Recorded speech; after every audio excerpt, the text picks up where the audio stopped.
E aí, pessoal, tudo bem com vocês? Professor Epifânio Galan, canal Epifanias, e esse vídeo é o vídeo da aula 5, né, de um total de 9 aulas do nosso curso de ondulatória com o tema acústica.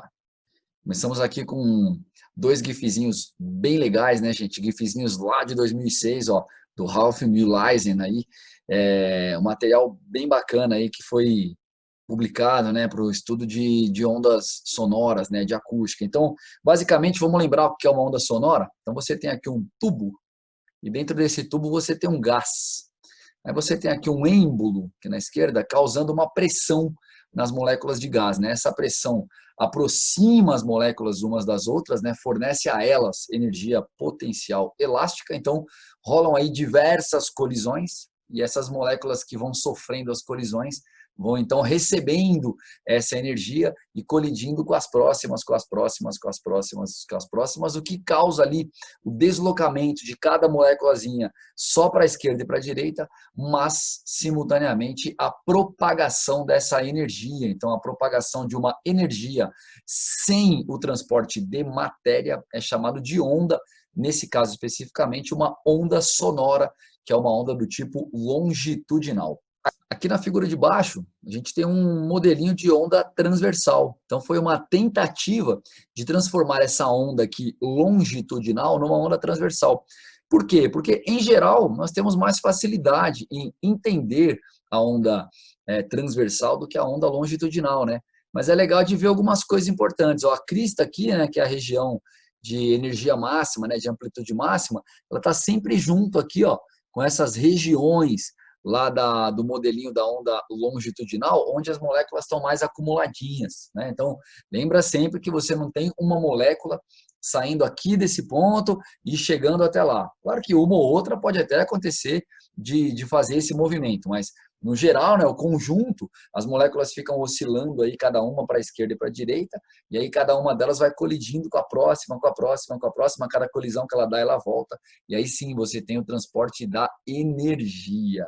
Figuras em repouso agora e vamos para a definição. As ondas sonoras têm origem mecânica, pois são produzidas por deformações em um meio elástico. Então, aí no caso, né, o ar ou um gás aí dentro do nosso recipiente, né, do nosso tubo.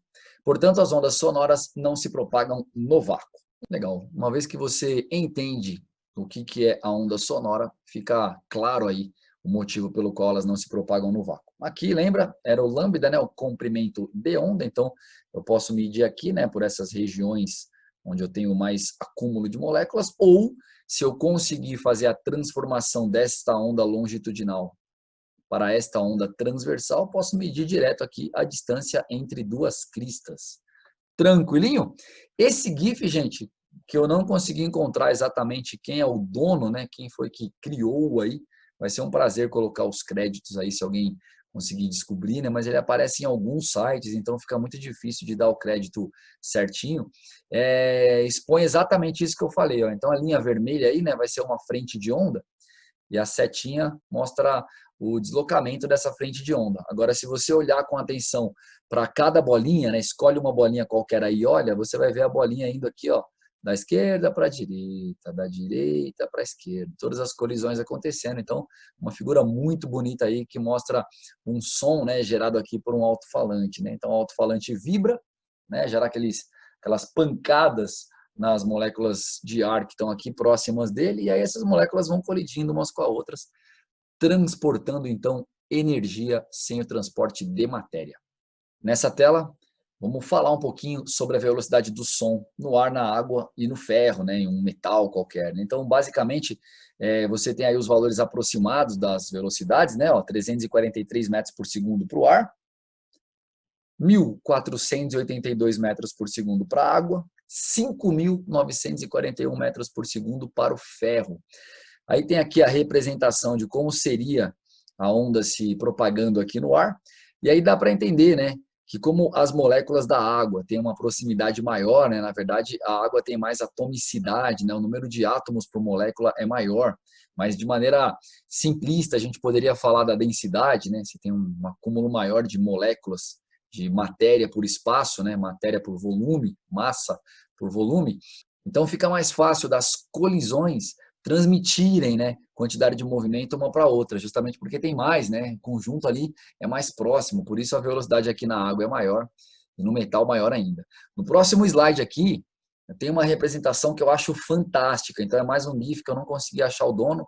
Se alguém conhecer aí, se alguém souber de fato qual é a referência, me fala que eu coloco aí, vai ser um prazer indicar quem foi o criador aí dessa obra de arte, na minha opinião, né? Então, você pode até fazer isso na sua casa, pode brincar aí com um dominó, se você tiver.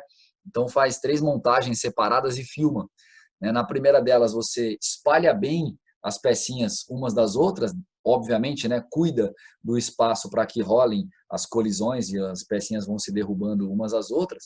Depois você aproxima um pouquinho mais e depois, por último, você aproxima mais ainda.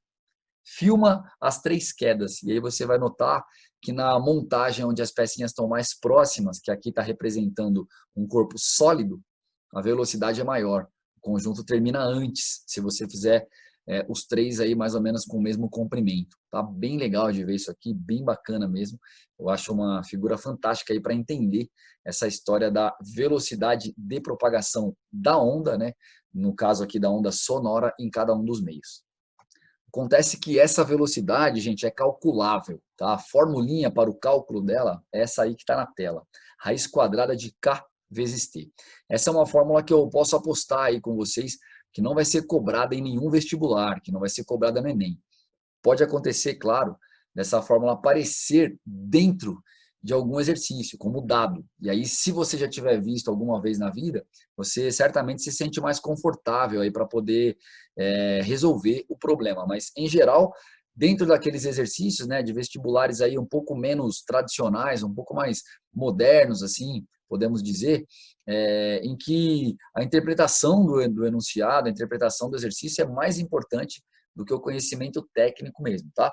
Mas vamos falar um pouquinho sobre ela, que eu acho bem bacana. Esse K aí é uma constante e ele depende de 3 fatores. Ó, o expoente de Poisson, que é aquele gama, que é um expoente que se estuda dentro da termodinâmica, a constante universal dos gases, né, o R, que é aí, aproximadamente 8,3 no sistema internacional, ou 0,082, né, para química, ATM litro por mol Kelvin, e a massa molar. Tá? Lembra que o expoente de Poisson é uma razãozinha entre o calor específico à pressão constante e o calor específico a volume constante. Então, poderia pegar esse carinha aqui e substituir aqui, né, ó, aqui dentro, e aí encontrei o K, sendo calor específico à pressão constante vezes constante universal dos gases, tudo isso aí dividido por calor específico a volume constante vezes massa molar. Gente, tranquilo, nunca vai cair isso aqui num vestibular, pelo menos não de tal modo que você tenha que saber de cabeça, né, que você tenha que ter decorado.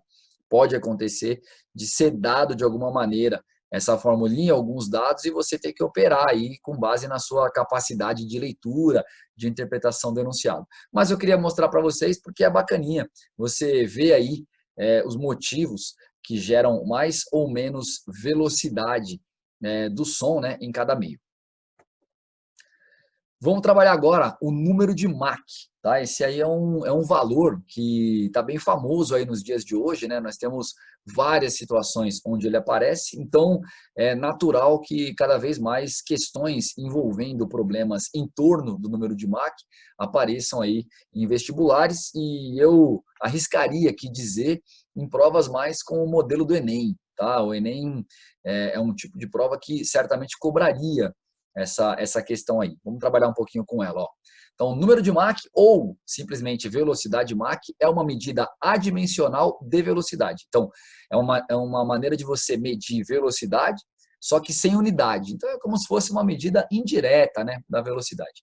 É definida como a razão entre a velocidade do objeto que se desloca em um meio fluido e a velocidade das ondas sonoras nesse mesmo meio. Tá? Então, vamos tentar traduzir isso aqui para o português. Em geral, os objetos que nós vamos medir a velocidade Mach ou o número de Mach são objetos voadores. São aviões, foguetes e coisas desse tipo aí. Coisas desse tipo é um tanto quanto obscuro, né? Aviões e foguetes, vai. Tá? E o meio onde eles vão se deslocar é o próprio ar. Tá? Então, vamos pegar uma situação aqui específica. Antes, vamos dar uma olhadinha aí no Ernest Mach. Então, ali 1838, 1916. Então, número Mach, né, que eu chamei de hashtag Mach, velocidade do objeto, certo? Sobre a velocidade do som, então no mesmo meio. Então, por exemplo, a velocidade de um avião no ar e velocidade do som no ar, tá? Então, vamos pegar aqui um exemplinho, ó. Veículo se deslocando contra o ar, escrevi contra o ar, né, de propósito, com velocidade igual à do som no ar, isto é, aproximadamente 340 metros por segundo. Então, na hora de fazer o número Mach, a velocidade do objeto é igual à velocidade do som. Então, 340 dividido por 340, encontrei 1. Portanto, o que significa nós dizermos que a velocidade de um objeto é Mach 1, que um objeto está voando em Mach 1, por exemplo, que o objeto está se deslocando em Mach 1. Significa dizer que este objeto tem velocidade igual à do som naquele meio onde ele está se propagando. Beleza? Essa é a ideia do número Mach. Bem simplesinho, né? Partimos agora para uma definição um pouco mais complexa, que é discutir um pouquinho sobre a barreira do som, tá? Então aqui, primeiro eu quero discutir com vocês, relembrar com vocês uma fonte sonora em repouso. Então nas últimas aulas aí, né, nas aulas, digamos, anteriores, não necessariamente para você é anterior, porque você pode estar vendo essas aulas fora de ordem ou assistindo simplesmente só esse vídeo, né, mas nas aulas que antecedem esse capítulo aqui dentro da ondulatória, a gente já estudou que o som é uma fonte sonora que gera ondas circulares. Então, se nós tivermos a fonte sonora, né, a fonte que está gerando essas ondas em repouso, a figura que a gente observaria, se fosse possível ver as ondas sonoras, seria essa figura que a gente está vendo aqui. Tá? Então, você tem as circunferências se abrindo, tá? E ficando cada vez maiores. A pergunta que eu quero fazer aqui para vocês é, e se essa fonte se deslocar? Se ela sair do lugar. Então, por exemplo, se ela for para a direita, a gente vai observar a situação que eu estou mostrando aqui, ó. Fonte indo para a direita, nós vamos conseguir distinguir claramente aqui duas regiões, tá? A região aqui do lado direito foi demarcada aqui por essa cor aí, meio rosa, meio salmão, meio alaranjada, e depois a região do lado esquerdo. Então, notem algo muito importante. As frentes de onda aqui, elas ficam mais próximas. Então, é como se eu achatasse a onda. Tá? E as frentes de onda desse lado aqui ficam mais afastadas. Essa é uma figura que vocês precisam ter na cabeça. Essa imagem nós vemos desse jeito justamente porque a fonte se desloca, mas se desloca especificamente com uma velocidade menor do que a velocidade do som. Então ela vai indo, as ondas sonoras têm as suas frentes aproximadas, mas notem bem que as ondas sonoras estão sempre ainda na frente do objeto. Então, elas estão se deslocando com velocidade maior do que a velocidade do objeto. Beleza? Vamos lá, vamos com calma. Então, aqui, com a velocidade da fonte menor que a velocidade do som, a figura que nós observamos agora aqui em repouso é essa aqui. A pergunta que eu faço para vocês agora é, e se a fonte tivesse a mesma velocidade que o som? Então, essas frentes de onda iam se aproximar de tal maneira que elas iam estar sempre alinhadas com a própria fonte. Então, a fonte ia emitir a onda sonora e ia se movimentar junto com ela. Vocês conseguem imaginar como fica a figura? Olha aí, que beleza. Esta região aqui é chamada de barreira do som. Durante muito tempo, se acreditou, inclusive, que não era possível o objeto quebrar essa barreira, né? Acreditava-se que era uma barreira literalmente, que o objeto não conseguiria passar, que se ele chegasse aqui, ele ia encontrar de fato uma resistência, que não faz absolutamente nenhum sentido, né? São simplesmente ondas sonoras que estão ali, então é perfeitamente possível a gente conseguir transpor isso sem nenhum tipo de dificuldade, né? Sem nenhum tipo de resistência. Bom, vou mostrar para vocês de novo aqui o objeto com velocidade igual à velocidade do som, agora um avião, né? Então ele está alinhado aqui, né? Digamos que ele esteja emitindo sons aqui pelo biquinho dele, está alinhado aqui com todas as ondas, né? Então ele tem aqui na frente dele a barreira do som. O que acontece então quando ele quebra essa barreira do som? Qual é a figura que nós vamos observar? Dá uma olhadinha aqui, ó. Que figura maravilhosa, né, gente? Então, observem, ó, essa é a onda que ele acabou de gerar, então ele está juntinho com ela, mas a onda anterior, a onda que ele gerou algum tempinho atrás aí, ele já ultrapassou. Tá vendo que a onda estaria aqui, né? Ó, seria essa aqui, essa frente de onda aqui. Tá? E o bico do avião está na frente dela. Ó. Olha na figura anterior, ó, o bico do avião está alinhado a esta onda que ele está acabando de emitir, que é a mais pertinho dele, e também está alinhado com a anterior. Ó. Também com a anterior, e assim por diante. Aqui não. Aqui as anteriores estão ficando cada vez para trás. Ó. Tá? A figura que eu quero que vocês notem que acontece aí é esse cone. Esse cone que se forma aqui do bico do avião para trás, né? Na verdade, de algum lugar um pouquinho para trás do bico dele, né? Para trás definitivamente. Então, na hora que ele romper a chamada barreira do som, se forma esse cone atrás dele, que é uma figura fantástica.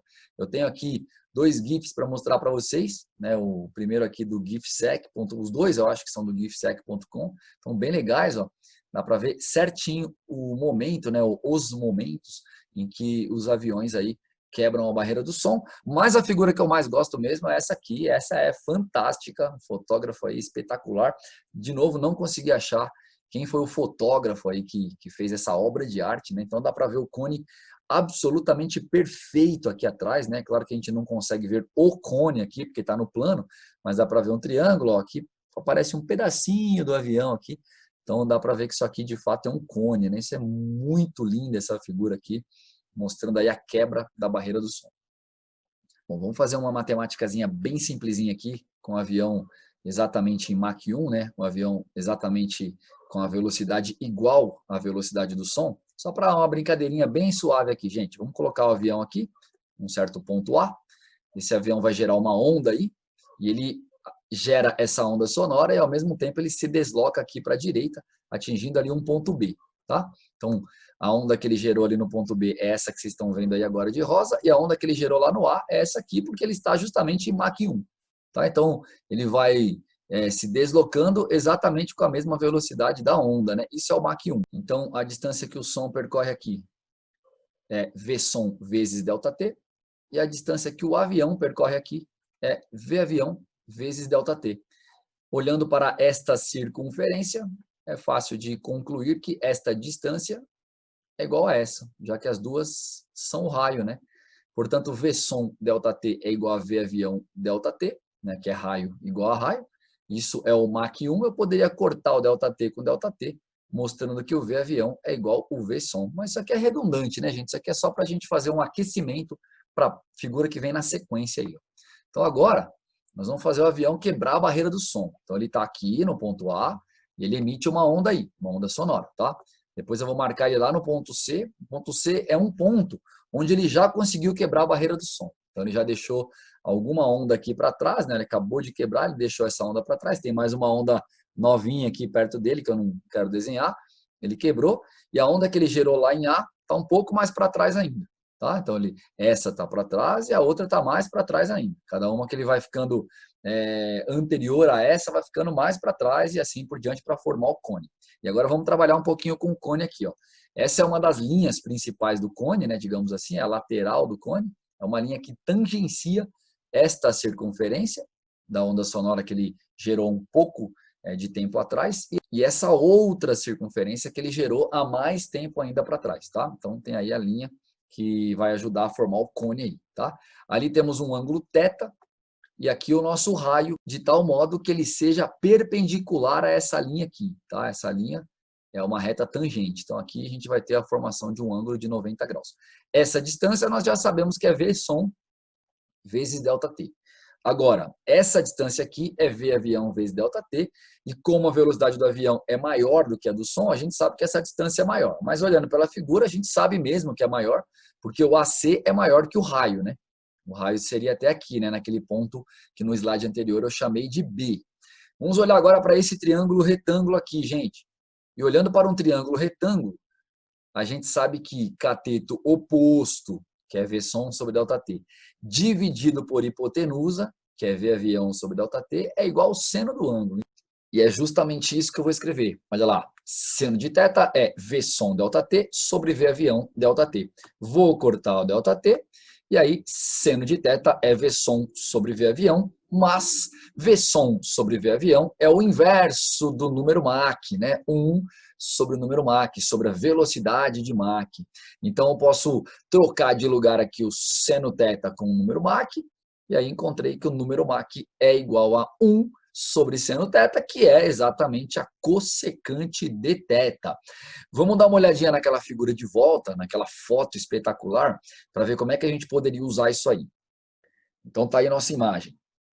Tá aqui o cone, né? Ó. Conseguimos ver claramente, essa foto é espetacular. Se a gente vier aqui, ó, medir este ângulo aqui, né? Então a gente posiciona um transferidor aqui, por exemplo, mede esse ângulo. A gente sabe que a velocidade deste avião, né, medida lá na nossa unidade Mach, né, é simplesmente o inverso do seno desse ângulo, ou a cossecante desse ângulo. Então, por exemplo, se eu viesse aqui com o meu transferidor e medisse esse ângulo aqui encontrando 30 graus, eu sei que o seno de 30 vale 0,5. Então, o número Mach que estaria representando aí a velocidade desse avião seria 1 sobre 0,5, ou seja, 2. Esse avião, então, estaria voando a uma velocidade que corresponde ao dobro da velocidade do som neste meio. Então, ali aproximadamente 680, 670 metros por segundo. Então, bem bacana, uma maneira bem legal aí de fazer esse cálculo, né, indireto da velocidade, esse cálculo do número Mach. Bom, agora a gente parte aí para a resolução de 2 exemplinhos. Não temos exercícios de vestibular envolvendo esse tópico aí, né, o número Mach, a quebra da barreira do som, essas coisas que nós discutimos aí na aula teórica, né, que é uma aula bem bacana, mas temos aí alguns exercícios bem interessantes, que são, na verdade, exercícios que se usam aí um pouquinho dos conceitos de ondas sonoras e bastante cinemática. Vou mostrar para vocês aí 2 casinhos clássicos que vão servir como base aí para fazer os demais exercícios. Um avião a jato passa sobre um observador O em voo horizontal.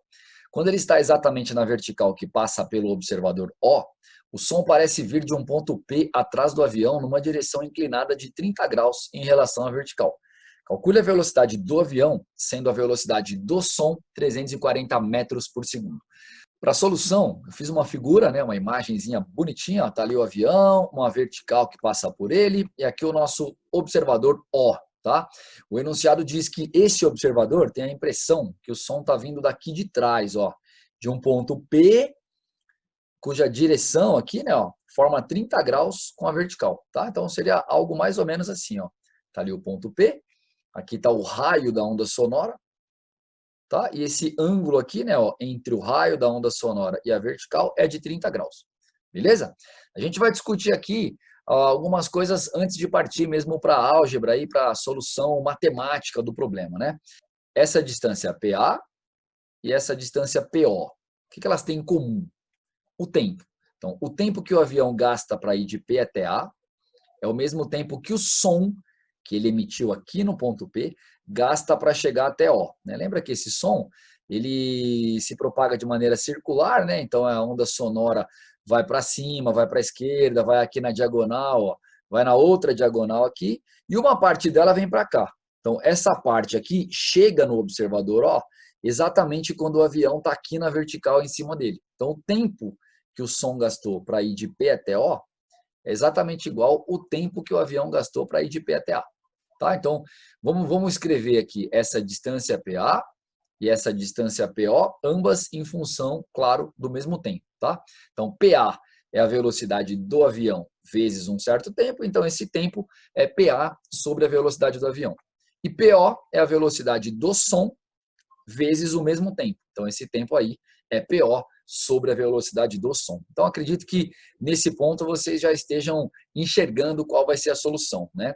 Tem tempo igual a isso e tempo igual a esse outro. Tá? Então, vamos igualar o isso a esse outro. Então, PA sobre V avião igual a PO sobre V som. Vamos jogar as distâncias para um lado e as velocidades para o outro lado. Por que, Epifa? Porque a gente não tem nem PA, nem PO, nem V avião, que é justamente a nossa incógnita, né? Nosso único valor conhecido aqui é o V som. Mas PA e PO são lados de um triângulo, PA e PO.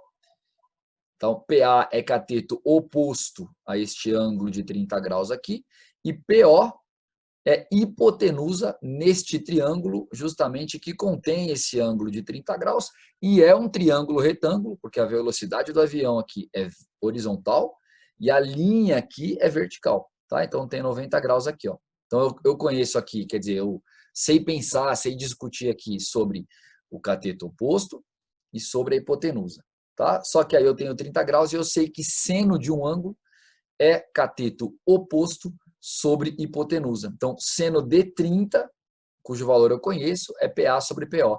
E aí esse PA sobre PO, então, eu posso substituir por seno de 30, só que o seno de 30 vale meio, vale 0,5.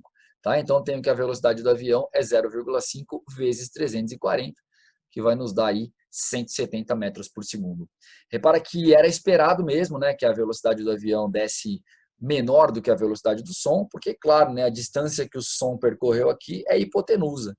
Né? Então, o som percorreu uma distância, claro, maior no mesmo tempo que o avião percorreu uma distância menor, portanto, a velocidade do som tem que ser, de fato, maior do que a velocidade do avião. Tá? Então, a velocidade do avião, 170 metros por segundo. Belo exercício. O exemplo 2 fala assim: um atirador ouviu o ruído de uma bala atingindo um alvo 2 segundos após dispará-la com velocidade de 510 metros por segundo. Sabendo que a velocidade do som no ar é 340 metros por segundo, determine a distância entre o atirador e o alvo.